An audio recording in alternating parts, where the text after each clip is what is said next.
অনেকেই বলে বাংলা সিনেমাতে নাকি আর আগের মতো দম নেই। তাতে আমার বাল ছেঁড়া গেল।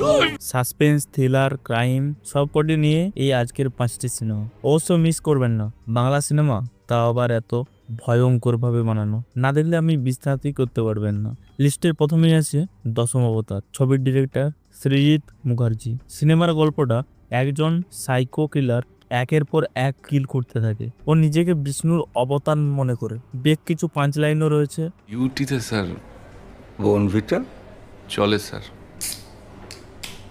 তবে শুধু বাংলা দিয়ে। সিনেমাটোগ্রাফি বেশ ভালো, বাজেটের তুলনায় যথেষ্ট ভালো হয়েছে। আজকের দ্বিতীয় ছবি রক্তবীজ। শিবপ্রসাদ মুখার্জি দ্বারা পরিচালিত। একজন প্রেসিডেন্ট পুজোতে তার দেশের বাড়িতে আসেন, তাকে মারার চক্রান্ত চলে। আর শেষমেশ কি হবে বা ছবির নাম রক্তবীজ কেন তা জানতে পুরো সিনেমা দেখতে হবে। আজকের তৃতীয় ছবি জুলফিকার। ছবির ডিরেক্টর সৃজিত মুখার্জি।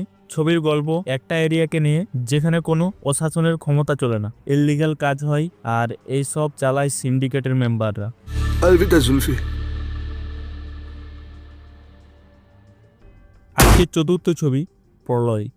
ছবির পরিচালক রাজ চক্রবর্তী। একটি গ্রামে পার্টির লোকেরা ক্ষমতা চালাতো, গ্রামে অত্যাচার ধর্ষণ লেগেই থাকতো। এই সব বন্ধ করতে হাতে অস্ত্র নয় বরং কলম তুলে নেয় বরুণ বিশ্বাস।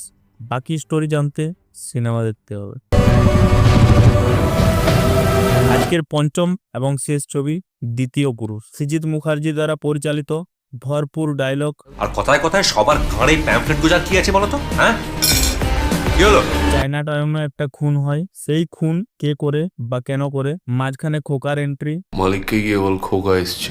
এর বেশি বললে স্পয়লার হয়ে যাবে, তাই আর বেশি কিছু বলবো না। তোমরা সিনেমাটা দেখো, সত্যিই ভালো লাগবে। প্রত্যেকটা সিনেমা যথেষ্ট ভালো, স্টোরি লাইন এত সুন্দর যে ধারণা করা যায় না। Do subscribe more updates.